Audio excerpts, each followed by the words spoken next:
항상 수능 보고 나면 하는 얘기들 있잖아요. 교과서에서 그대로 냈습니다. 교과서만 충실히 공부했으면은 모두가 풀 수 있는 문제. 그런데 아무래도 그 연습 문제 풀고 그러려면은 미리 연습을 안 해봤으면은 그 즉석으로 할 때 좀 헷갈리는 부분이 있을 거예요. 그래서 2차 중간고사나 이제 기말고사 때는 이제 그런 패턴에서 그 서술형하고 계산하는 거가 좀 비율이 왔다 갔다 하거나 그럴 거예요. 뭐 요즘 지금 첫 번째 중간고사 채점 결과를 한번 봐서 계속 나도 난이도 조절을 해야지. 그리고 우리가 처음 그 3분의 1 동안, 그러니까 지난주까지는 무슨 특정한 분광기, 스펙트로스코피, 스펙트로메트리, 뭐 아니면 스펙트로메터 같은 거를 공부한 거 아니고 그것에 필요한 기본을 배울 거야. 그러니까 기본 요소들. 그리고 지금부터는 어토믹 스펙트로스코피 또는 어토믹 스펙트로메트리, 그러니까 원자 분광학을 배우는 거예요. 그러니까 지금부터 이제 두 번째 중간고사 보기 전까지는 우리가 시료의 성분이 뭘로 되어 있나, 어떤 원자들로, 어떤 원소들로 구성되어 있나, 이걸 알고 싶을 때 필요한 그 장비들, 그리고 그 장비가 어떻게 만들어져 있고 어떤 원리로 구성되어 있나, 이런 것들이에요.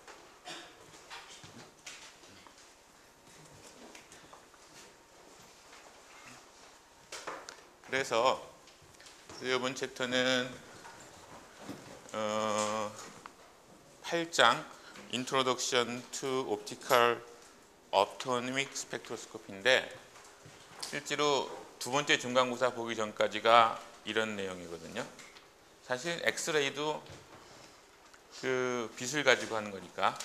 근데 우리가 보통 옵티컬이라고 얘기하는 거는 뭐 가시광선이나 UV, 뭐 적외선 이런 것들을 얘기하고, 엑스레이는 좀 따로 파장이 다른, 그러니까 짧은 쪽이니까 좀 다르게 얘기는 해요. 근데 이제 어토믹 스펙트로스코피나 스펙트로메트리인데, 이거를 빛의 소스를 UV 비접을 뭐 이런 걸 쓰는지 아니면 엑스레이 쪽을 쓰는지, 그리고 이 앞에 부분이 이게 이제 업솔션이냐 에미션을 쓰느냐 아니면 플로레센스를 쓰느냐, 이런 걸 가지고선 8장, 9장, 10장에서 이런 내용들이 나오고, 그 다음에 엑스레이를 이용하는 경우에는 요것하고는 조금 다른 에너지 영역을 건드리기 때문에 12장에서 따로 배워요. 그리고 사실 예전 거에는 나왔었는데 그 중간에 하나가 더 있어. 몇 장인가? 11장. 8, 9, 10하고 11장이 어토믹 매스 스펙트로메트리가 있거든요. 사실 매스 질량 분석이 굉장히 많이 쓰고 중요한 것 중에 하나인데, 요번에는 혹시 그러니까 예전에 이렇게 해보니까 좀 학생들이 너무 많이 배운다, 무슨 얘기인지 잘 모르겠다, 그리고 매스가 굉장히 다양한데 1시간, 일주일도 아니고 뭐 1시간 정도에 커버를 하려니까 좀 어려워하는 것 같아서 이번에 뺐는데, 생각해보니까 다음 주가 중간고사 기간이죠. 그리고 우리는 그냥 계속 수업하는 거지. 우리 중간고사 지난주에 봤으니까. 그럼 가능도 할 것 같더라고요. 그래서 일단 진도를, 왜 이렇게 여러분들 이렇게 새로운 걸 막 배우면 즐겁고 그렇지 않아? 같은 등록금을 내고 많이 배우면 좋잖아. 시험 범위, 그건 누구한테나 똑같이 늘어나는 거기 때문에 성적에는 별로 차이가 안 날 것 같은데 많이 배우면 좋잖아. 그러니까 또 부작용이. 부작용? 글쎄, 부작용. 시간이 일단 요 8, 9, 10장하고 12장까지 가고요. 그리고선 그 시간 여유가 있으면은 매스 스펙트로메트리를 간단히 얘기하도록 할게요. 너무 그러니까 부작용은 안 일어나도록, 소화불량은 안 걸리도록 하려고 그러고. 그래서 근데 처음 시작부터 이상한 얘기가 나오네. 여기에서 물리화학에서 양자화학까지 들은 사람. 양자. 물리에서 1, 2, 3 이렇게 배우죠. 거기에 양자 배우는 부분이 있죠.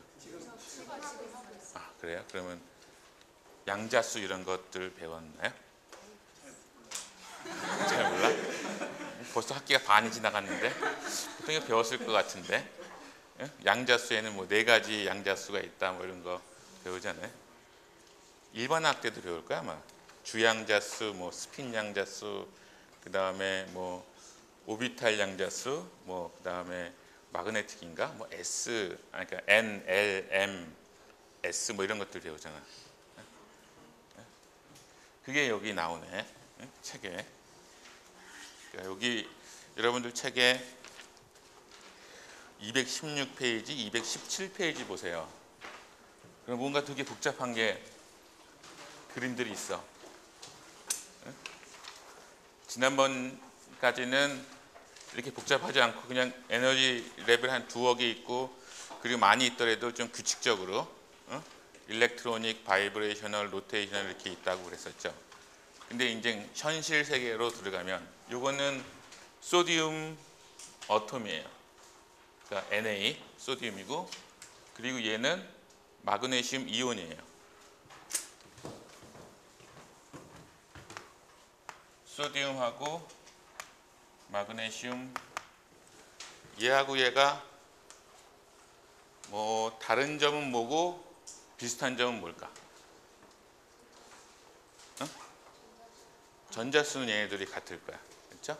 얘가 주기율표에서 나마 R이 이렇게 가니까 얘가 바로 옆에 있는 거고, 근데 전자가 하나 떨어져 나갔으니까 전자수는 같아. 그러니까 아이소일렉트로닉 뭐 이렇게 얘기할 수 있을 거야. 그리고 맨 바깥쪽에 있는 최외곽 전자가 몇 개예요? 10개? 1개. 그러니까 맨 주기율표의 맨 오른쪽에 있는 거죠. 맨 왼쪽에 있는 거죠. 그리고 얘는 두 번째 있는 건데 전자나 이렇으니까 최외곽에 있는 밸런스 일렉트론이 1개가 있을 거야. 그런 부분은 같아. 근데 다른 점은 뭐가 다른가? 핵이 좀 다르겠지?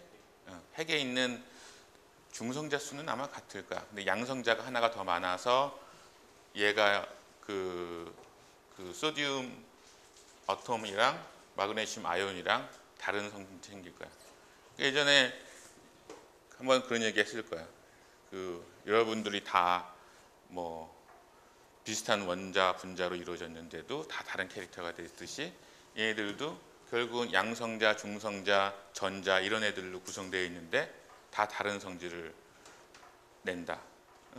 그리고 그러니까 그거는 얘네들이 어떻게 배열되어 있느냐, 양성자, 중성자, 전자가 어떻게 배열되느냐 그건데, 마치 사람마다 다 고유한 지문이 있죠.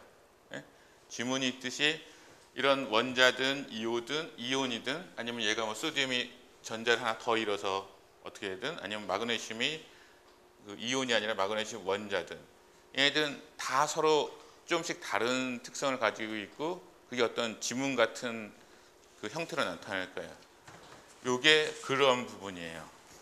이 소디움에서 여기 3S가 맨 밑에 있죠. 사실 3S가 제일 바닥은 아니지. 이거보다 밑에 뭐가 있지? 뭐 1S, 2S, 2P 뭐 이런 것들이 있지. 근데 걔네들은 코어 일렉트론이야.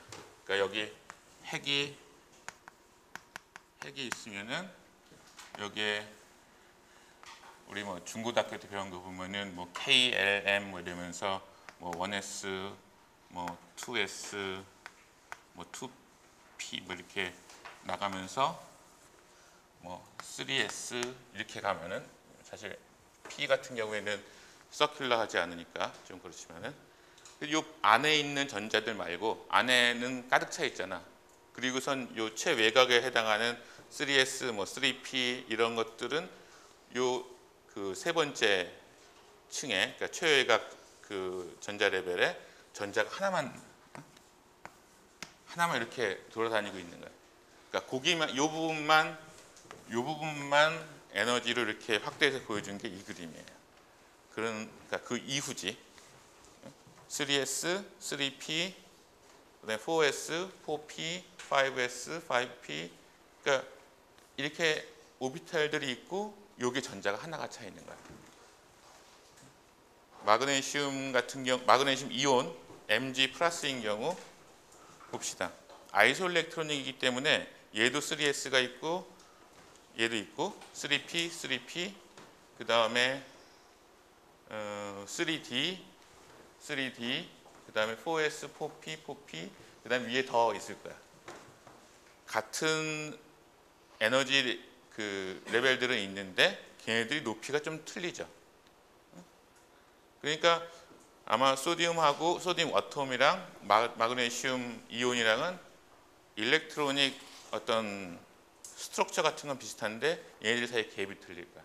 그러니까 요것들 사이에 전이가 될 때 올라가거나 내려갈 때 다른 파장에서 에너지를 흡수하거나 아니면 내놓게 되겠죠. 근데 이 위에 이건 또 뭐야? 2S의 2분의 1에 2P의 2분의 1에 뭐 세상이 너무 복잡해. 그리고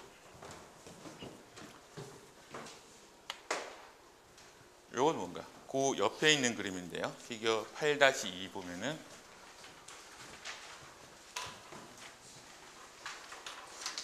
여기서 왼쪽 거는 뭐라고 나와 있어요? 아니구나. 두 개가 다 마그네슘이구나. 그렇죠? 세 개 그냥 마그네슘이라고 했죠. 이거는 마그네슘 이온이 아니라 마그네슘 어텀이에요. 마그네슘 어텀이면 뭐가 달라지지? 전자가 하나가 더 있지. 전자가 하나가 더 있으면은 아까는 뭐 처음에는 좀 복잡하다 그랬지만은 이거 보고 복잡하다 그랬지만은 그거 보고 이거 보니까 아까 게 훨씬 나아. 그렇죠? 전자가 두 개가 되면은 일단 가능한 스테이트가 이렇게 많아져요. 그리고 가능한 트랜지션도 3S에서 3P 여기 있는 걸 갈 수도 있지만은 이쪽에 있는 3P는 전혀 에너지 레벨이 다르네. 여기 있는 4P, 3D 이런 것도 다 달라지고. 그리고 여기 있는 숫자들이 그 요 두 개 레벨 사이의 에너지예요. 그러니까 파장, 옹스트롱으로. 그러니까 여기 보면은 여기하고 여기 3S랑 3P 사이가 5890 그리고 그 다음에 여기하고 여기가 5896 돼 있죠. 이게 아마 첫 번째 중간고사 공부하면서 이런 숫자 많이 들어봤는데 하는 사람도 있을 거야. 589.0, 589.6 나노미터가 소디움 D 라인 뭐 이런 거거든요.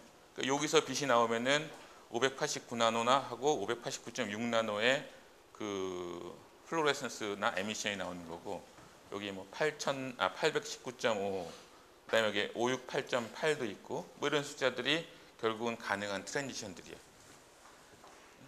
그래서 여러분들이 그러니까 궁극적으로 원자나 이온들을 서로 구분하려면은 이 에너지 다이어그램에서 어떤 트랜지션에 해당하는 것들이 그 소디움 원자의 지문인지 아니면 마그네슘 이온의 지문인지 마그네슘 원자의 지문인지 그것을 구별할 수 있어야 되는데 사실 뭐 물리학에서 나오는 그 양자수 이런 거가 뭐 여기서 깊이 할 건 아닌데 그냥 그 위에 있는 숫자들 소위 텀 심볼이라고 하는데 그것에 대해서 간단히만 얘기해 주면은 숫자가 가운데 알파벳이 있고 요 위하고 아래에 숫자가 있어요. 근데 여기에 S는 아마 그냥 뭐 네 가지 양자수 중에서 스핀 양자수라고 그러고 L은 오비탈 양자수.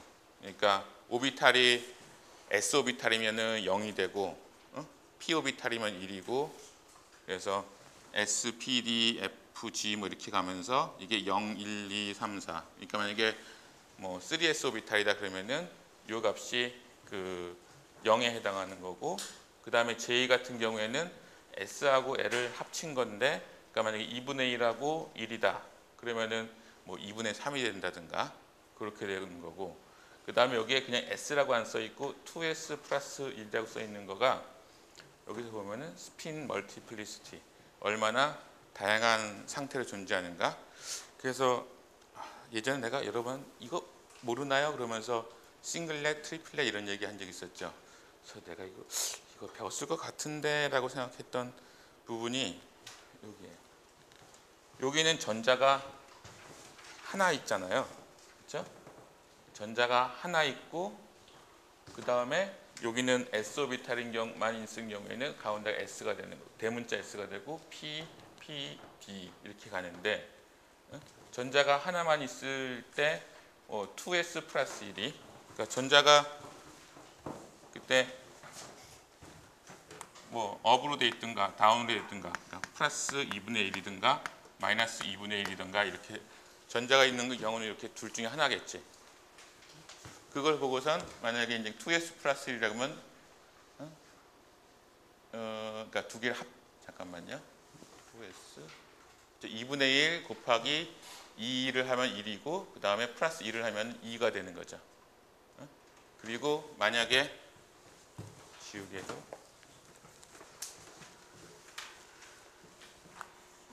그러니까 전자가 이렇게 있을 때하고 이렇게 있을 때는 이런 경우에는 플러스 2분의 1하고 마이너스 2분의 1하고 합쳐지니까 전체 합은 0이잖아. 그리고 거기에다가 2s 플러스 1을 하면은 여기다 0을 집어넣으면은 그 0 플러스 1이니까 1이 되는 거지. 그래서 그런 경우는 싱글렛이라고 얘기하는 거고. 근데 만약에 두 개의 스테이트가 있는데 이렇게 다 플러스 2분의 1, 플러스 2분의 1이면은 두 개 합치면은 1이잖아요. 그러면 여기다 1을 집어넣게 되면은 2 곱하기 1이니까 2이고 그래서 토탈은 3이 되죠. 그런 경우는 트리플렛. 세 개가 있는 거죠. 그래서 여기 있는 숫자가 2는 뭐 하나 업만 되니까 전자 하나가 그렇게 돼 있다는 거고 여기는 다 2인데 그 다음에 전자가 두 개 있는 마그네슘 어텀을 가지고 보면은 얘는 1이 돼 있죠. 얘는 그러면은 전자 두 개가 업 다운으로 플러스 2분의 1, 마이너스 2분의 1로 커플링 돼 있다는 거고 그리고 여기서 3으로 돼 있는 거는 전자가 하나는 그러니까 하나가 뭐 플러스 2분의 1이다. 그럼 다른 거 하나도 플러스 2분의 1에서 같이 합을 하면은 1이 되고 그래서 이 2s 플러스 1을 하면은 3이 돼서 이런 경우는 트리플렛이라고 얘기를 하는 거죠. 그래서 만약에 여기 바닥에만 업 다운 된 상태로 있다 그러면 그게 그라운드 상태일 거고 싱글렛 예전에 싱글렛이라는 얘기를 했었고 그 다음에 얘 전자가 하나가 올라가서 이쪽으로 올라가서 뭐 여기서 헤매다가 여기서 뭐 인터 시스템 크로싱이라든가 뭐 이런 거 해서 이쪽으로 갔어. 그리고 얘가 업이었는데 여기서도 업이 또 돼 있어. 그러면은 그 상태는 트리플렛 상태가 되는 거죠. 트리플렛의 엑사이티드 스테이트가 되는 거죠. 요게 그런 예전에 얘기했던 싱글렛, 트리플렛 뭐 이런 것들이 이런 의미예요. 바닥 상태에 전자가 두 개 있는데 그 서로 스핀이 반대였다가 그 상태로 그대로 올라가면은 그 경우에 싱글렛 엑사이티드 스테이트가 되는 거고 근데 올라간 전자가 뭐 딴 데 가가지고선 업다운을 바꿔버렸어. 그래서 여기 바닥에 있는 전자 하나도 2분의 1이고 올라가 있는 것도 2분의 1이다. 그러면 트리플렛의 엑사이티드 스테이트가 되는 거죠. 그래서 그런 것 때문에 이 텀 심볼을 간단히는 이해하고 있으면 좋은데 그래서 이 텀 심볼이라는 게 S가 뭔지, L이 뭔지, J가 뭔지에 대해서 그 뭐 물리화학 책이나 아니면 옛날 일반 화학 책 아니면은 웹사이트를 조금 뒤져봐도 일단 이게 뭐다라는 정도만 알면 되고요. 그리고 전자가 하나일 때는 이 정도 복잡성인데 전자가 두 개일 때 싱글렛과 트리플렛이 생겨. 그래서 이렇게 복잡해져. 세 개가 되면 어떻게 될까? 그러니까 마그네슘이 두 개고 알루미늄이 되면은 전자가 세 개 있는 거죠. 같은 적이. 그러면 아마 싱글렛, 트리플렛, 그다음에 뭐 하나 더 들어가. 뭐가 있더라? 퀸텟이라고 그러나?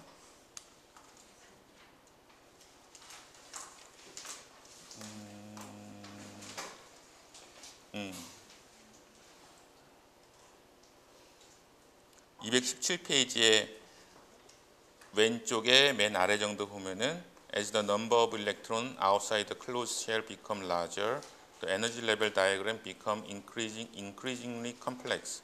The three outer electrons splitting of energy level into 2 and 4 states occur, with the 4 outer electrons there are singlet, triplet, and quintet. 그러니까 4개의 전자, 그러니까 알루미늄 다음이면 실리콘이겠네요. 실리콘 같은 경우에는 싱글렛도 있고 트리플렛도 있고, 그러니까 싱글렛에 지금 이렇게 여러 가지가 있고 트리플렛에 이렇게 여러 가지가 있는데 여기에 퀸텟이 또 있다는 거야. 퀸텟이면은 5개겠죠? 어? 그렇죠? 그 무슨 뭐 바이올린 뭐 이런 거 할 때 퀸텟 뭐 이런 거 있잖아요. 5개라. 그래서 이렇게 죄송합니다. 이게 소리를 꺼놨었는데 소리가 크게 울리네. 그래서 여러분들이 이걸 뭐 외워야 될 필요는 없겠지. 근데 이제 그 원자들이 전자들이 이제 다르게 채워가면서 이렇게 다양한 에너지 상태가 가능하다.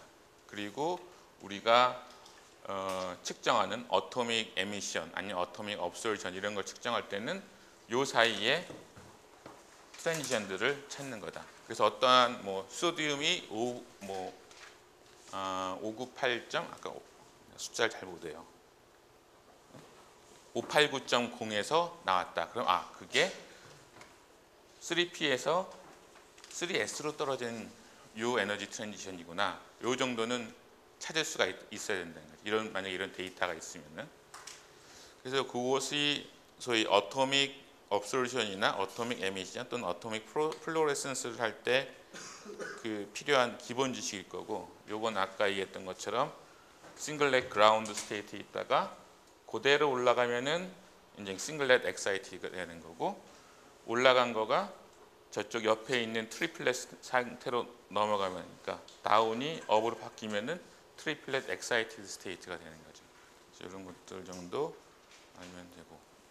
그래서 실제로 스펙트럼을 찍어보면은, 그러니까 여러분들이 필요한 거는 스펙트럼이 사실 제일 단순한 케이스 가지고 지금 소디움이 제일 단순한 케이스니까 얘기를 하는 거지만은 원소가 몇 개 섞여 있다. 그러면은 굉장히 많은 소위 선 스펙트럼들이 나타날 거야. 그럼 그거 가지고선 우리가 이게 어떤 원소가 있는지 최소한 테이블 찾아서는 알 수 있어야 되는데, 이게 그 한 예예요. 이게 여러분들 책에 몇 페이지 정도 있나? 218페이지에 있네요. 소디움의 플레임 에미션 스펙트럼이에요. 그러니까 태우면은 열 에너지를 받아서 엑사이티드 스테이트로 올라간 다음에 떨어지는데, 제일 크게 나오는 픽이 589.0하고 589.6 나노미터에 나오는 거고, 그리고 그 옆에 568.2 그다음에 568.8 나노미터에 또 다른 샤프한 픽이 있고, 그 다음에 여기에도 뭐가 이렇게 막 나와 있어. 얘는 아까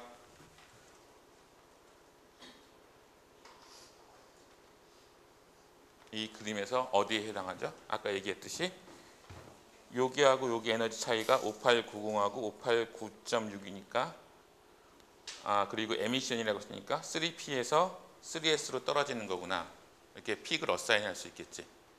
그 나머지 하나는 어디 있어? 아까 그 앞에 있던 568.27하고 568.82. 손가락으로 말하지 말고 어디서 어디? 3P에서 그치. 3P에서 4D라고 하면 틀려. 이건 에미션이기 때문에. 4D에서 이렇게 떨어진 게 568.8이고 4D에서 여기 가는 게 568.2고, 요거 두 개가, 요 3P 두 개가 아주 똑같은 에너지는 아닌 거야. 살짝 차이가 나는데 여기서 이렇게 떨어지는, 그러니까 첫 번째 엑사이티드 스테이트도 아니고 여기까지 올라간 애가 떨어지는 과정에서 나온 픽이겠죠. 그리고 그 뒤에 있던 작은 픽들도 아마 이 중에서 어떤 숫자들이 매칭이 될 거야. 그렇죠?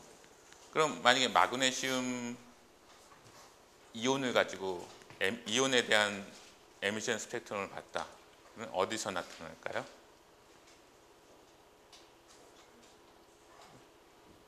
이런 것들이 나타나겠지. 279.6, 280.3. 근데 이거는 가시광선이 아니라 UV 쪽에서 나타나네. UV 쪽을 우리가 볼 수 있는 게 있어야 되겠죠. 여기서 보면 마그네슘 같은 경우에는 대부분 다 280 근방, 그 다음에 1, 2, 4면은 더 UV 쪽으로 가는 거죠. 그러니까 굉장히 낮은 에너지에서 나타나요. 그러니까 아마 소듐이랑 겹치거나 그럴 이유는 없겠죠. 근데 마그네슘 어톰이 될 경우에는 457에서 보이네요. 그렇죠?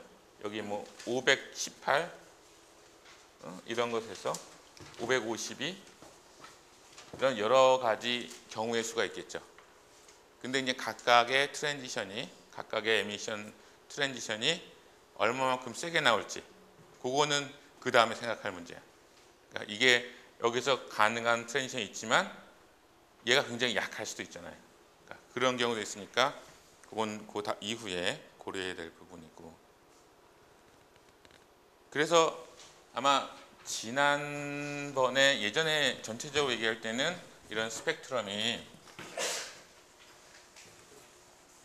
원자 분광법을 먼저 배우는 이유는 그래도 원자 분광법이 어토믹 스펙트로스코피가 몰레큘러 스펙트로스코피보다는 훨씬 단순하기 때문에 그런 거죠.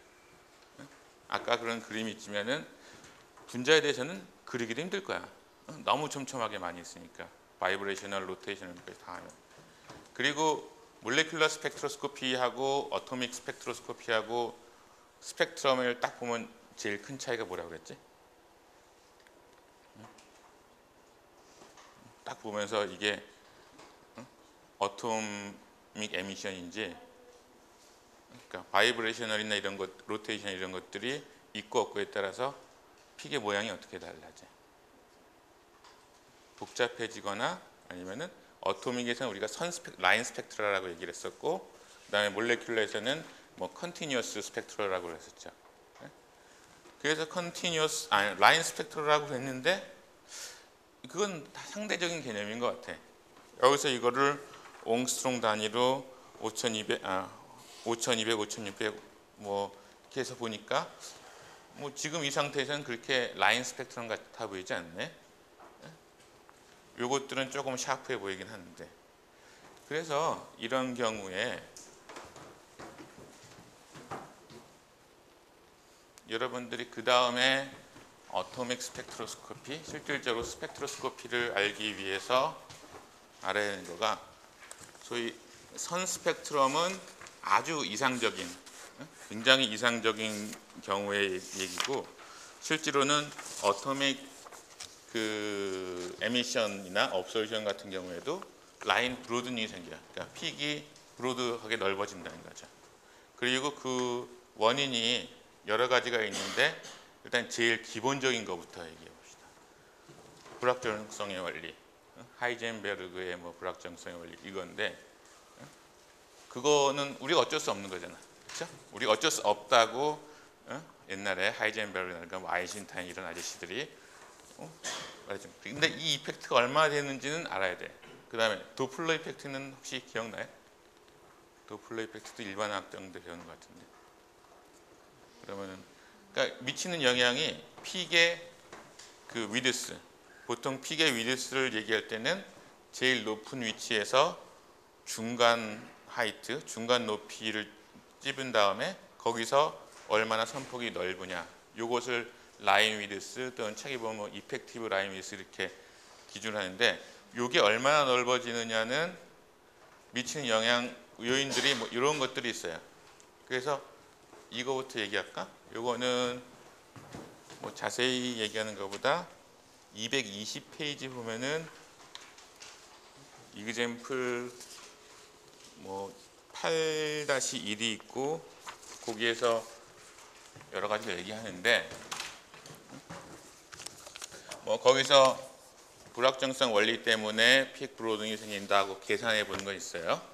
근데 내가 여러분이 기기 분석 차원에서 여러분이 알아야 될 거는 저런 불확정성 원리 때문에 얼마나 픽이 두꺼워질까? 그걸 한번 계산해 보면 돼. 근데 그 계산 값이 그 8- 맨 끝에 나오는데 얼마라고 나와 있어요? 한번 찾아볼래?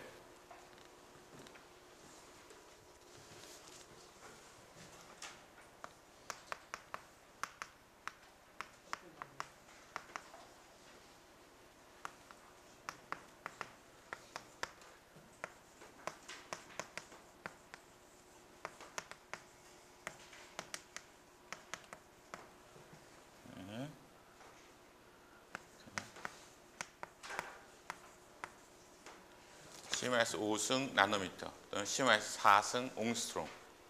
그리고 이 부분은 우리가 어떻게 줄일 수 있는 부분은 아니야. 그렇죠? 그래서 이걸 내추럴 라인 위드스라고 그래요.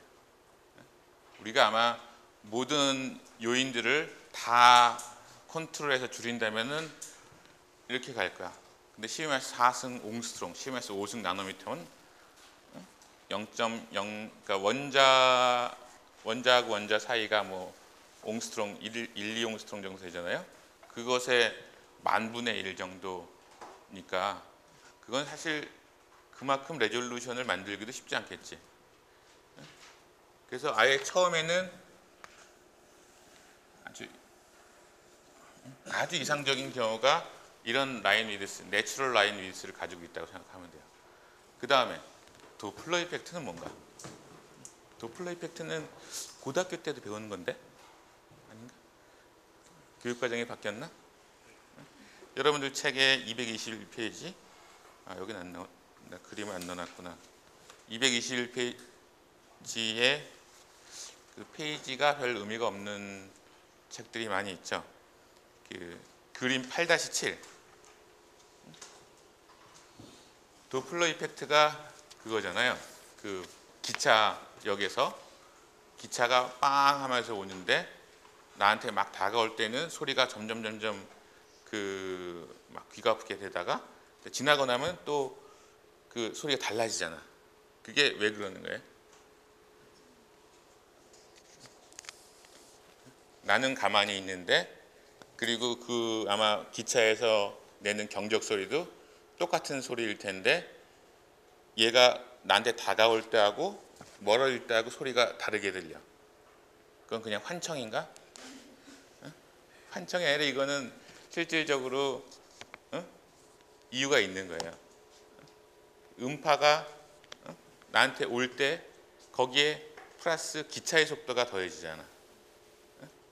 그러면 좀 더 그 속도에 따라서 점점 그 하이 프리퀀시로 갈 거고, 그 다음에 나한테서 멀어지게 되면은 그 소리 자체의 프리퀀시 빼기 기차의 속도가 되는 거겠죠. 그런 게 도플러 효과거든요. 그러니까 제일 간단히 생각하면은 기차역에서 그 기차의 경적 소리가 다가올 때하고 멀어질 때 왜 다르게 되느냐? 그건 기차의 속도 때문에 더 프리퀀시가 높아졌다가 낮아졌다가 그렇게 되는 건데, 거기서는 그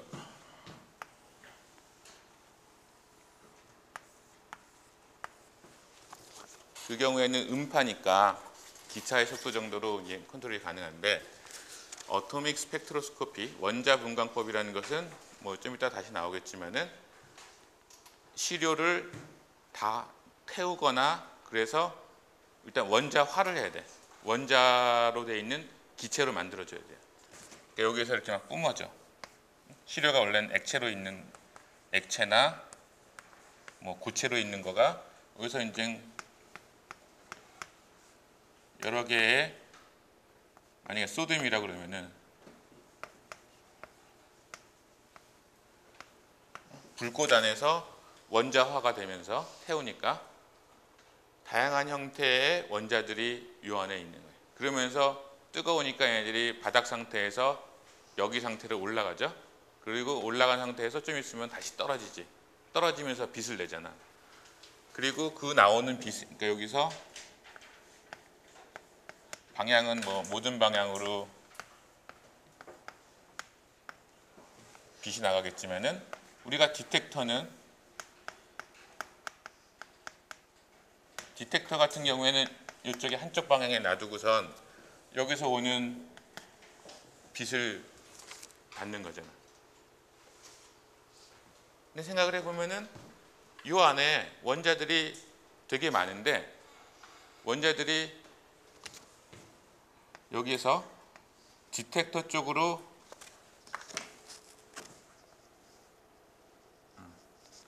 이 운동이 디텍터 쪽으로 막 가고 있는, 그러면서 빛을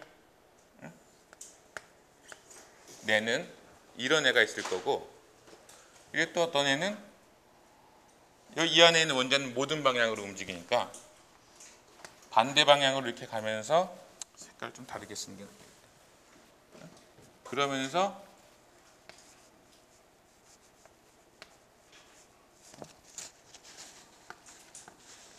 같은 파장의 빛을 내는, 소디움 뭐 589 나노미터의 빛을 내는데, 하나는 디텍터 쪽으로 막 달려가면서 그 빛을 내는 애가 있고, 어떤 애는 반대쪽으로 막 달려가면서 같은 파장의 빛을 내는 애가 있어요. 마치 디텍터가 우리 사람이라고 했을 때 기차가 우리 쪽으로 다가오는 애가 있고, 다가오면서 경적을 울리는 애하고, 멀리 떠나가면서 경적을 울리는 애하고 소리가 달리 들리는 것처럼, 이 디텍터 입장에서는 얘하고 얘가 조금 프리퀀시가 조금 틀려지는 거예요. 그러니까 막 다가오는 애가 만약에 여기 있다. 그럼 멀어져 가는 애는 여기 있을 거고, 그 중간에 여러 가지 속도가 있을 테니까 내추럴 라인위드스에 조금 더 더해지는 그 브로드닝이 생겨요. 이 불꽃 안에 있는 원자들이 모든 방향으로 막 달려가고 있기 때문에. 그래서 그 도플러 효과에 의해 생기는 브로드닝이 도플러 이펙트의 뭐 도플러 브로드닝 뭐 이렇게 얘기하고, 그것도 책에 아마 읽어보면은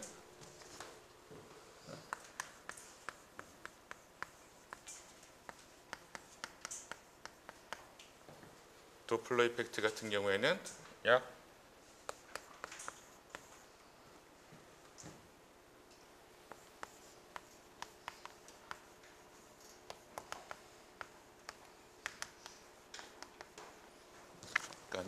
불확정성 원리 때문에 생기는 내추럴 라인 위드스의 약 한 100배, 오더 2개 정도 더 크게. 그러니까 여기서 10의 -5승 나노미터로 했으니까 얘는 뭐 한 10의 -3승 나노미터 정도 되겠죠.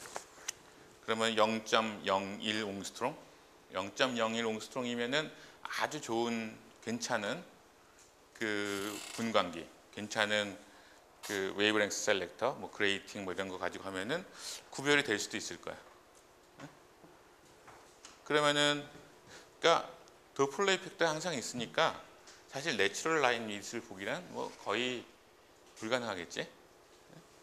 그 다음에 그럼 불확정성의 원리, 도플러 이펙트, 또 있는 게 압력. 압력은 뭐냐면은, 나도 구체적인 그 현상은 이렇게 말해주면, 이렇게 각 원자마다 이렇게 정해져 있는 에너지 레벨들이 있는 거예요. 근데 원자들끼리 저 불꽃 안에서라든가 그냥 상태에서도 충돌할 때마다 애들이 약간씩 흔들리나 봐.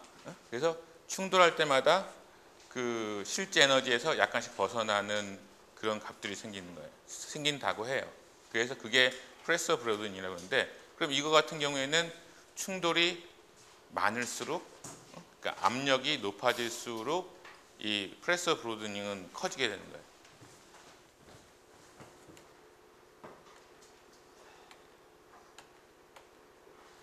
그래서 프레서 이펙터라는 거는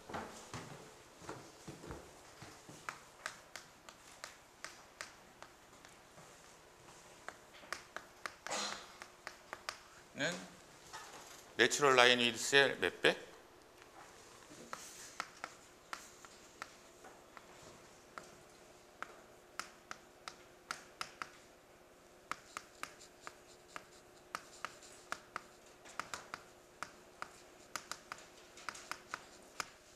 그러니까 2, 3, 5도 정도 되는 거니까 100배나 1000배 정도. 그러니까 이거는 한 10-2승에서 10-3승 나노미터 이 정도 영향이 되겠죠. 그러니까 도플러 이펙트보다는 뭐 조금 더 넓어지는 그런 상황이 되겠지. 그래서 이런 것들이 그 원자 분광학을 할 때 원자들의 트랜지션이 원래는 아주 아이디얼한 그 선이 딱 하나가 나와야 되지만은 불확정성의 원리 때문에 약간 넓어지고, 도플러 이펙트 때문에 약간 더 넓어지고, 압력 때문에 조금 더 넓어지고, 그리고 압력은 높으면 높을수록 이게 더 넓어지는 거죠. 그러니까 만약에 그 우리가 장치를 아마 이 다음 챕터나 나오면은 그 압력을 높여가지고선 이걸 넓게 만드는 일부러 그런 경우도 있어요. 그래서 그건 그때 다시 얘기하도록 할게요. 그 다음에 마지막에 일렉트릭 또는 마그네틱 이펙트 같은 경우에는 이게 지만 이펙트라는 게 있는데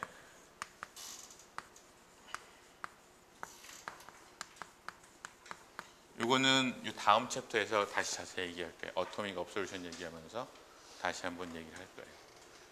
그래서 원자의 에미션이나 업솔루션의 픽을 넓게 해주는 요인들이 이런 거 있다. 그리고 그렇죠? 이런 건 그냥 상식적으로 알고 있으면 될 것 같고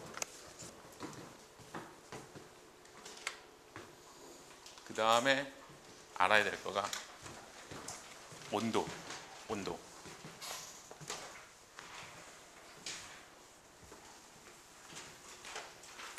압력은 뭐 픽을 넓게 만들거나 이런 것들이 있는데 온도는 도대체 어떤 영향을 미칠까? 이게 이 계산을 내가 못 써가지고 저렇게 해놨는데 여러분들 책에 있는 식 8-2라고 8-2 있는 부분을 보세요.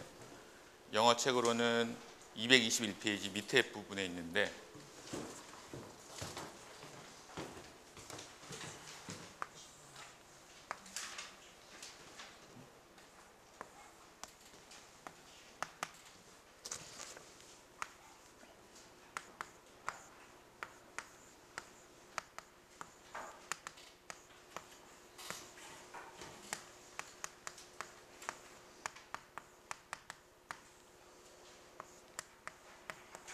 이렇게 되죠.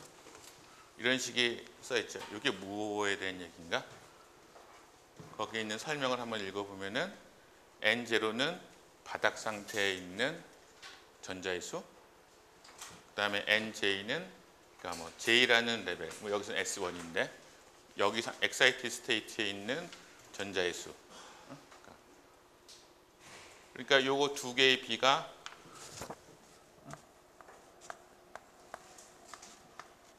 여기가 올라갔다가 다시 떨어졌다 그러니까 올라가는 거는 업솔루션, 내려가는 거는 플로레센스나 아니면은 에미션 뭐 이런 것들에 대해서 그 결정을 해주겠죠.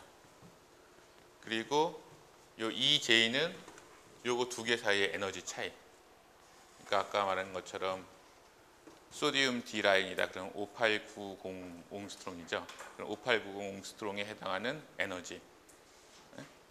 그걸 계산해서 집어넣어주면 되는 거고 볼츠만 콘스탄트, 온도 이런 것들은 다 집어넣어줄 수 있는 거야. G0하고 GI는 뭘까? 책에 뭐라고 나와 있어요? 번역은 그거 어떻게 했는지 궁금하네. 번역판에 어떻게 나와 있어요? GI하고 GJ하고 G0가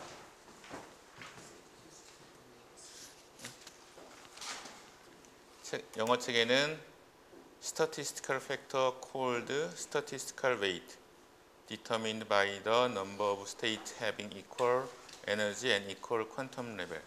무슨 뜻이야? 좋은 뜻이야? 그러니까 그것 때문에도 아까 처음에 텀 심볼이나 이런 에너지 레벨들을 알아야 될 필요가 있는데 그러니까 이런 원자들이 3S에도 있고 3P도 있잖아. 그렇죠? 근데 S 오비탈은 하나죠. 그리고 거기에 들어갈 수 있는 경우의 수가 뭐 두 가지가 있는 거죠. P 오비탈은 PX, PY, PG 뭐 이렇게 해서 세 개잖아. D는 다섯 개. 1, 3, 5, 7, 9 이렇게 가잖아요. 그러니까 이 경우에는 그러니까 저 GI나 G0가 이제 그라운드 스테이트에서는 두 개가 되는 거고 그 다음에 여기서는 6개가 되는 거야. 그 전자를 이렇게 배열할 수 있는 경우의 수가. 그러니까 저 경우에는 분모는 6이 되고 분자는 3이 되겠죠. 분자는 2가 되겠지. 그러면 앞에 팩터가 그러니까 만약에 3S에서 3P로 올라간다. 그런 경우에는 요 바닥 상태하고 위에 상태하고의 GI하고 G0의 B는 3이 되게 되는 거죠. 3개의 다른 거하고 1개가 되는 거니까. 이걸로 계산을 할 수 있는 게 여러분들 책에 있는 예제가 뭐라고 나왔나 한번 책에 있는 문제를 한번 봅시다. 예제 8-2를 보면은 거기 다른 것들은 요거는 이제 58 9.0 나노미터를 이제 이거를 이제 에너지로 바꿔줘야지. 그 다음에 K나 T는 상수 집어넣어주면 되고, 요거는 2분의 6이니까 3이 되는 걸 거고요. 그래서 요 바닥 상태에 있는 거랑 위에 상태에 있는 거하고 B가 얼마가 되는지 계산을 쭉 해봤더니, 그리고 온도를 2500K에서 이 N0를 계산을 해봤더니 1.72 곱하기 11-4승이 나왔어요. 이거 무슨 뜻이지?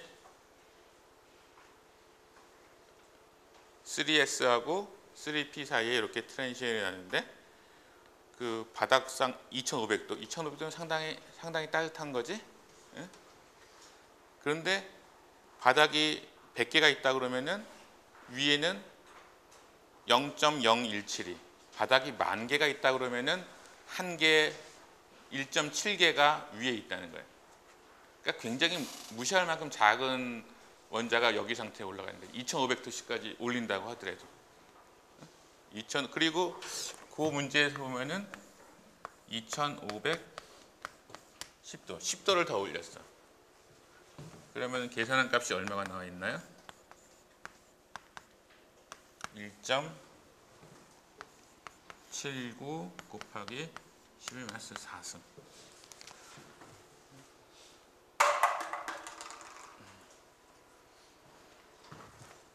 졸려온데 잠을 깨주는 소리가 됐어. 이 의미를 한번 봅시다. 뭐 계산은 여러분들이 잘 할 것 같고, 이 의미는 뭐냐면은 2500도씨일 때는 위에 올라간 게 10,000개 중에서 1.72개가 있는데 10도가 더 올라갔더니 1.79개가 있어요. 두 개 다 작은 숫자긴 하지만은 1.72하고 1.79는 0.07 차이니까 한 몇 퍼센트 차이인가? 한 4%? 4%라고 나오나? 4%라고 거기 계산돼서 나와 있다고 그러네요.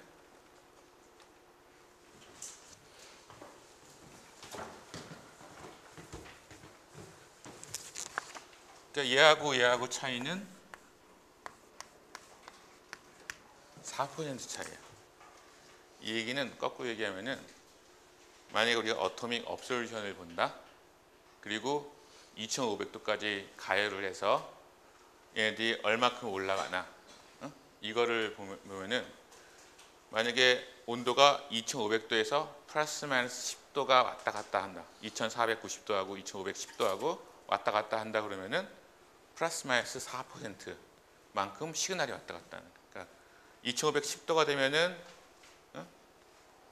1.72에서 1.79로 한 4% 정도 더 업솔루션이 일어나는 거고, 2490도가 되면은 저거보다 뭐 0.07만큼 떨어져서 뭐 1.6 5 곱하기 10-4승 정도.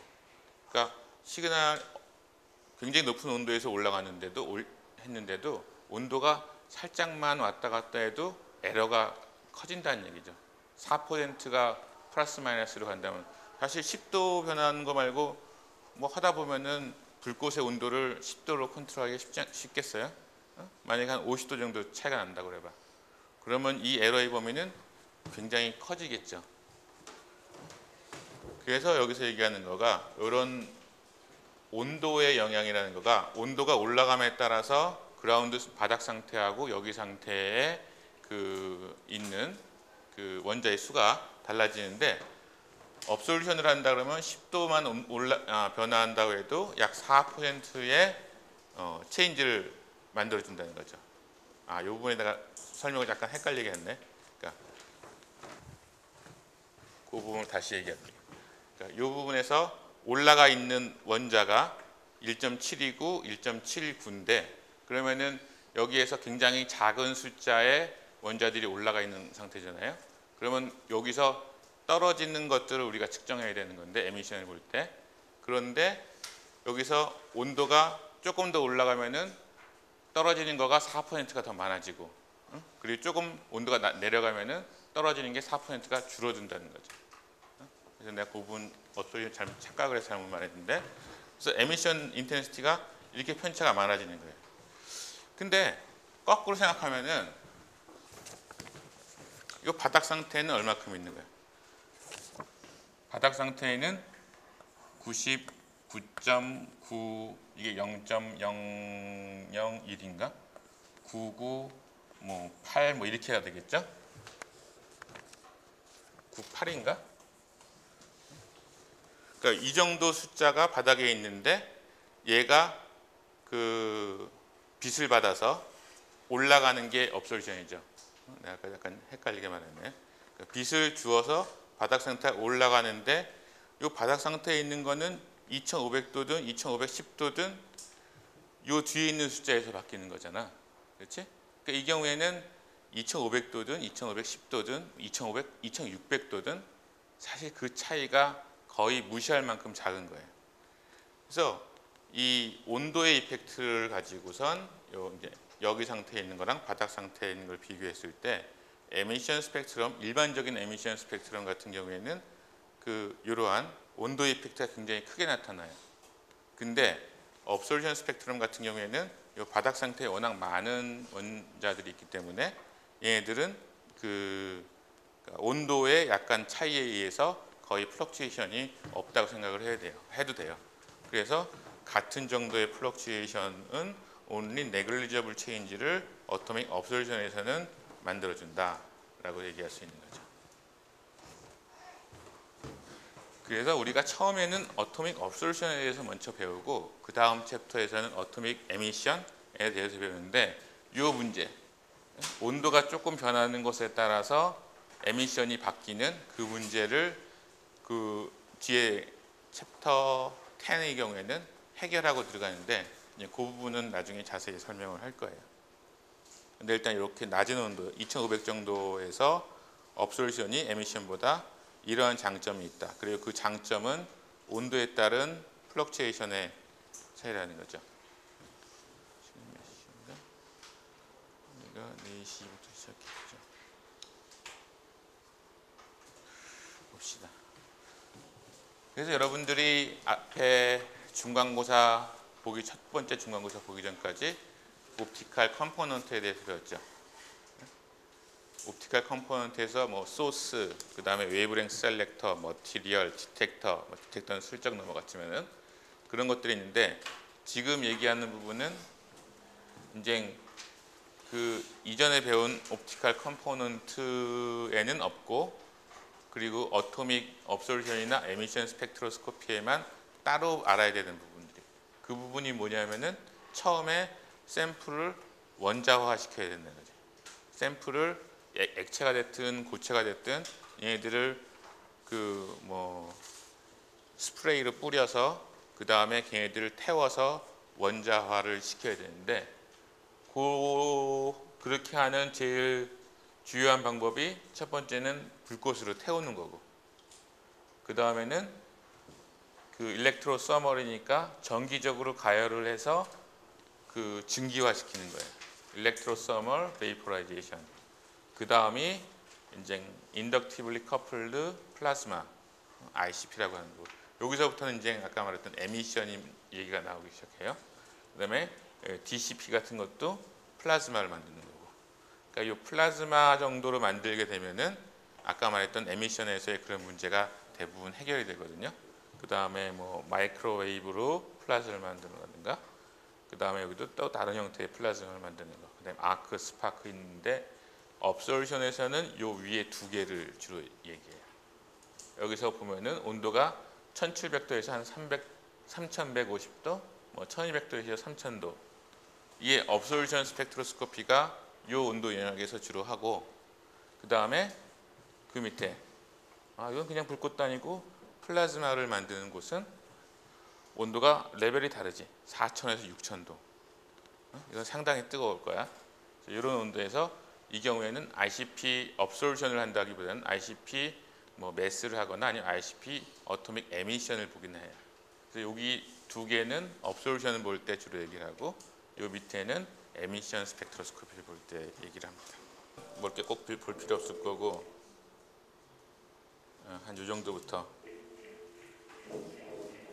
잠깐만, 잘 사람들 위해서 거기 뒤에 불 좀 꺼줄래요?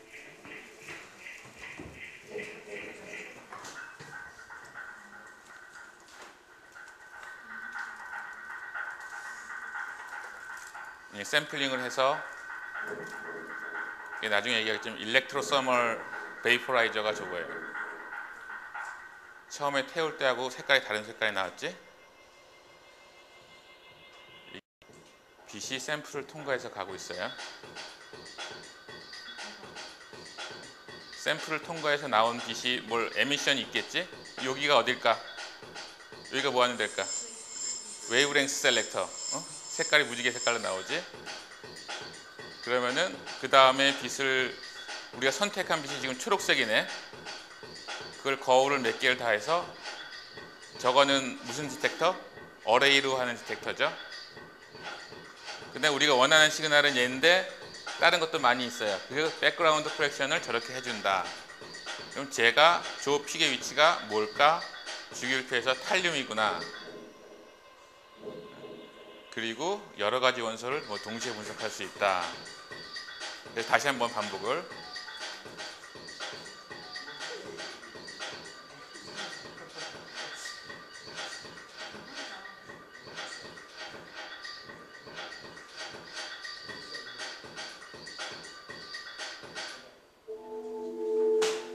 무슨 일들이 있었는지 이해가 가요?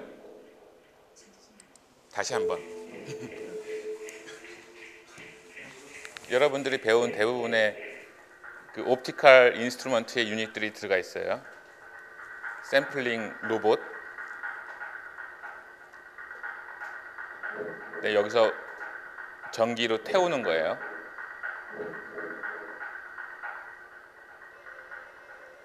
그리고 라이 소스가 있어야 되는 거고,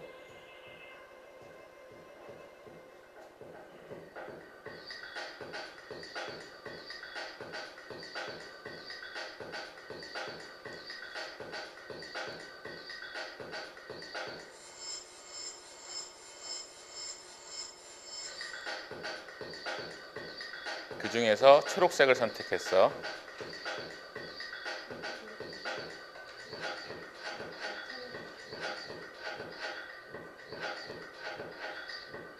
이건 소프트웨어로 아마 서브스트랙션을 해주는 걸 거야, 백그라운드를.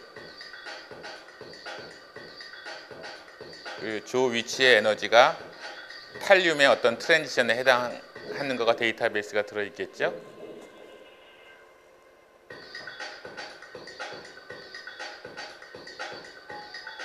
그리고 이 경우는 아까는 전기로 태웠는데 불꽃으로 태우는 경우가 아까 나온 경우고.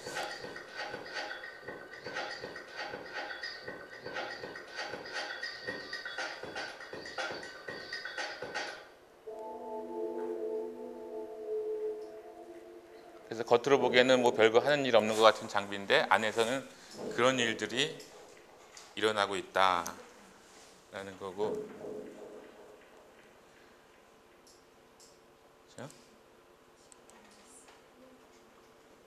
네, 뒤에 불 다시 켜줄래요?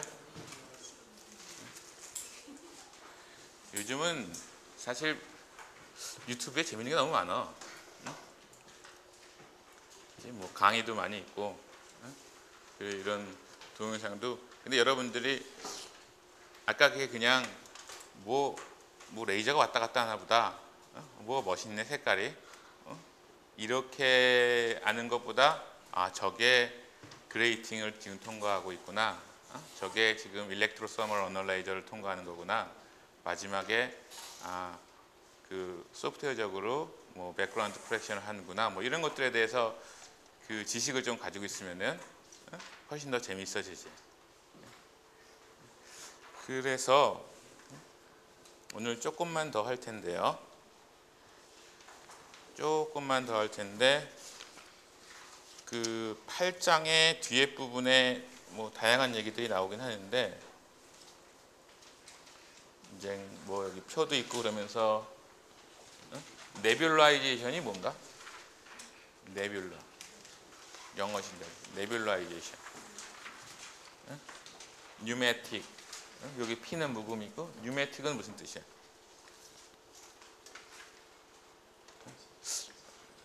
단어가 많이 딸리는 것 같은데 이건 뭐 공기압 뭐 이런 거 아니죠? 울트라소닉 그 다음에 일렉트로소멀 하이드라이트 제너레이션 뭐 이렇게 있으면서 여기 보면 네뷸라이제이션이 뭔가? 네뷸러 어디서 들어봤지? 어디서 들어본 단어야?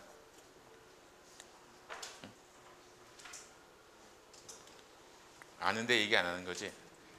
여러분들 가끔 뭐 신문 같은데 뭐 나사에서 뭐 아니면 허블 망원경에서 뭐 저기 멀리 안드로메다에 사진을 찍어 온다. 그럴 때 무슨 성운 뭐 이런 거 할 때 무슨 성운 할 때 네뷸러 이렇게 되는 것 같아. 그게 성운이 별의 구름이잖아요. 그러니까 구름처럼 그 돼 있는 형태. 그게 이제 네뷸러거든요.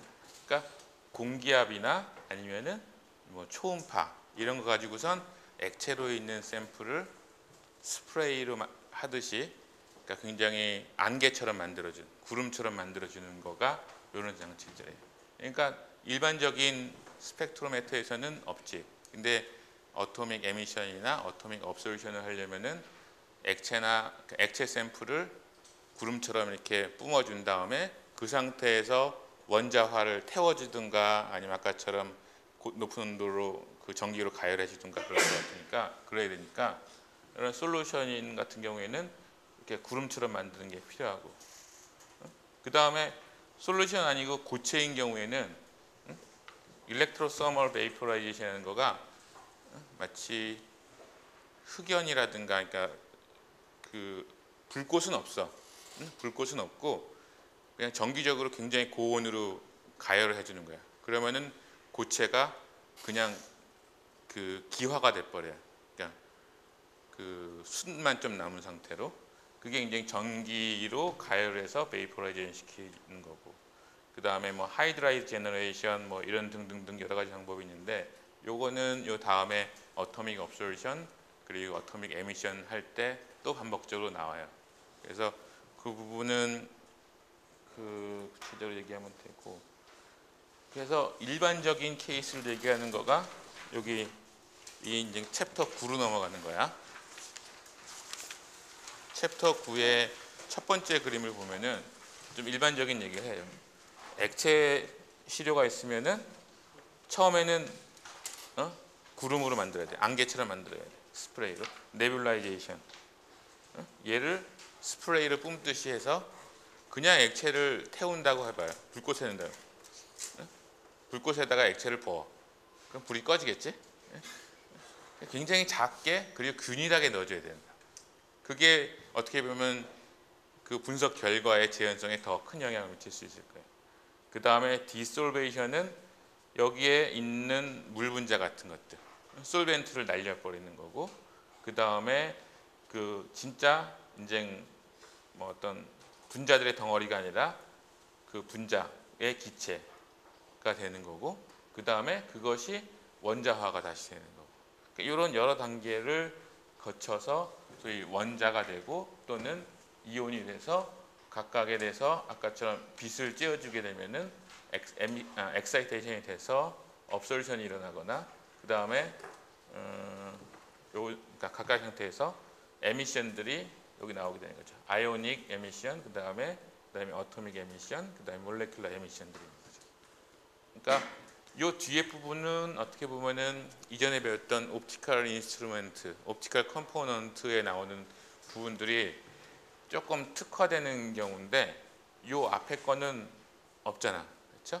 어떻게 스프레이를 하는가, 어떻게 솔벤트를 날리고 어떻게 분자로 만들어서 어떻게 또 어tom으로 만들어서 얘들을 엑사이테이션 시키느냐 이런 부분이 어토믹 업소르션, 어토믹 플로레센스 또는 어토믹 에미션에서 좀 독특한 부분이고 뭐 다음 시간에 자세한 것들은 얘기할 텐데 그리고 또 얘기 나온 게 태우는 거야. 어떻게 태우나? 아까 얘기했던 것은 정기적으로 태우는 것도 있지만은 그건 어떻게 보면 좀 액세서리 같은 좀 옵션이고 일반적으로는 태워요. 내추럴 가스, 천연 가스지. 여러분은 뭐 버스에도 천연 가스로 뭐 한다는 거. 그리고 하이드로젠, 수소로 태우는 거. 근데 연료가 되는 뭐 천연 가스든 수소든 아니면 아세틸렌이든 연료가 되는 실제로 타는 부분도 중요하지만은 그것을 산화시키는 가스가 뭘로 들어가냐에 따라서도 이 불꽃의 성능은 굉장히 틀려져요. 공기 중에는 산소가 몇 퍼센트? 20% 정도 있죠. 그러니까 그냥 공기를 산화제로 쓸 경우보다 그냥 100% 산소를 쓰게 되면 훨씬 더 그 산화가 잘 되니까 더 높은 온도가 올라가겠지. 온도가 1700에서 1900도인데 옥시젠이 2700에서 2800 거의 3000도 가까이까지도 가네. 그리고 연료를 바꿈에 따라서 약간 더 차이가 나는데 나이트러스 옥사이드는 뭐예요? 맨 밑에가. 저 밑에 있고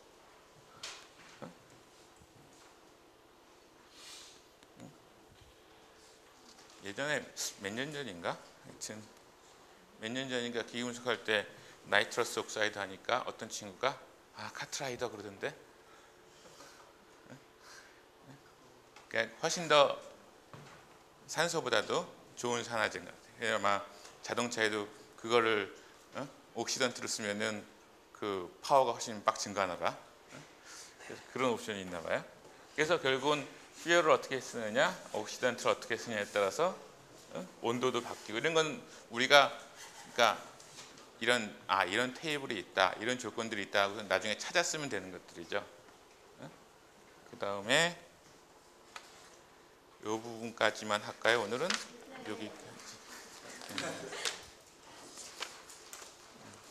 여기까지만 할 텐데 아까 그 비디오의 맨 마지막 정도에 이렇게 불꽃이 있는 거가 보였었죠. 결국은 액체를 스프레이로 해서 막 안개처럼 만든 다음에 걔네들을 태우는 건데 불꽃을 어떻게 컨트롤하냐가 아까 중요하다고 그랬어요. 에미션일 경우에는 굉장히 굉장히 영향이 크고 업솔션이라도 어느 정도 영향은 있을 거야. 근데 여러분들 알고 있듯이 촛불을 봐도 색깔이 다 다르죠. 색깔이 다르다는 거는 거기서 온도가 틀리다는 거지. 근데 요 밑에서 시료가 이렇게 올라오거든요. 시료가 분무가 돼서 이렇게 올라오면서 위에서 후드 같은 게 있어서 쭉 빠져나가요. 불꽃 타는 거랑 같이. 근데 온도가 다 다르잖아. 그럼 여기서 재야 될지, 여기서 태운 걸 재울지, 여기서 재울지, 여기서 재울지. 그리고 여기서 출발해서 여기 있는 애 같은 경우에는 뭐 비슷한 뭐 한 1800도라고 해도 여기가 1850도고 1800도에서 여기서 여기 동안 짧은 시간 동안 있었잖아요. 근데 여기까지 가려면은 높은 온도도 있지만은 1800도 이상 되는 온도에서 2배의 시간은 더 노출되는 거지. 그치? 그리고 만약에 여기서 그 에미션을 여기서 나오는 어토믹 에미션을 찍거나 어토믹 업솔션을 찍는다 그러면은 얘는 온도는 이 상태는 좀 낮지만은 여기서 여기까지 가는 동안에 더 많은 시간 동안 노출되어 있으니까 원자화나 이온화가 더 많이 잘 될 수도 있어요. 그러니까 이게 어디를 선택하느냐, 어디를 선택하느냐가 이 디텍션 센시티비티 같은 걸 결정하는데 중요한 역할을 하는데 그래서 그 옆에 있는 그림 이것이 요 하이트니까 여기서 이렇게 쭉 올라가면서 1cm, 2cm, 5cm까지가 이쪽 축이에요. 그 다음에 업솔번스가 이쪽으로 나오는 거는 우리가 어떤 뭐 실버라든가 마그네슘이라든가 크롬의 특정한 파장에 대해서 우리가 웨이브랭 파장을 맞춰놓고서 보는 거니까 여기서 측정되는 거는 거의 그 어톰의 양에 비례한다고 생각하면 돼요. 그런데 그 어톰의 양이 실버 같은 경우에는 올라가면 올라갈수록 높이 갈수록 점점 커지네. 그러니까 요 밑에서 봤을 때랑 위에서 봤을 때랑 차이가 몇 배가 날 수도 있겠지. 근데 그런 모든 원소에 대해서 다 똑같이 이렇게 증가했으면 좋겠는데 그때 달라요가 있네. 크롬은 올라가면 올라갈수록 오히려 업솔번스가 적어져. 이 얘기는 크롬은 올라가면 올라갈수록 어토마이제이션이 잘 안 되거나 아니면 어톰이 된 다음에 뭐 딴 데로 뭐 이온이 돼 버린다든가 아니면 딴 걸로 바뀐다는 얘기 같아. 마그네슘은 두 개의 어떤 중간 정도 상태인 것 같아. 처음에 높이가 올라갈수록 그 어토믹 업솔루션이 커지다가 더 올라가면은 크롬처럼 떨어져 버리는 거예요. 이게 어떤 특성일까?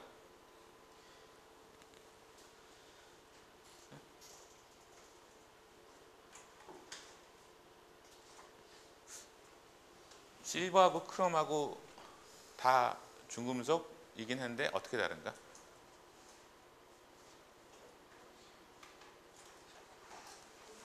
잘 모르겠지? 네? 한번 책을 읽어보는데 실버, 골드, 뭐 골드는 더워지면은 이런 애들은 좀 노블한 금속들이죠. 얘들은 산화가 잘 되나요? 골드 옥사이드라든가 실버 옥사이드 이런 것들은 그렇게 많이 못 들어봤지. 근데 크롬 같은 경우에는 크롬 금속으로 있기보다는 금속의 산화가 잘 돼요. 그래서 산화가 잘 되는 금속 같은 경우에는 위로 이게 결국은 산화제랑 같이 태우는 거니까 온도 높은 상태에서 어톰이 되고 그 주변에 산소가 많으면은 산화물이 생성되는 것 같아요. 그러니까 크롬 같은 경우에는 올라가면 올라갈수록 크롬 원자에서 뭐 크롬 옥사이드 같은 옥사이드 화합물이 많이 생겨서 뭐 oxidation cause decrease in atomic absorbance. 그러니까 얘가 점점 줄어드는 거예요. 근데 실버는 가면 갈수록 어토마이즈만 점점 더 잘 되는 상태인 거죠. 옥시데이션은 잘 안 되니까. 마그네슘은 그 중간의 성질을 가지고 있어서 어느 정도까지는 어토마이션이 더 그 중요한 역할을 하는데 더 시간이 오래되고 높이 올라가게 되면은 옥시데이션이 중요한 역할을 하게 되는 거죠. 그래서 원소마다 최적의 높이 이런 것들을 옵티마이즈 할 필요가 있어요. 그러니까 굉장히 여러 가지 요인들이 영향을 미치는 거죠. 분석의 재현성이나 정확성 같은 게. 그래서 이게 그 챕터 9, 9장의 초반부인데요. 이제 8장하고 9장을 한번 쭉 읽어보고 그 목요일 날 다시 수업을 하도록 합시다. 예, 오늘 질문 있는 사람들은 따로 개인적으로 질문하시고요. 그리고 오늘 여기까지 하겠습니다.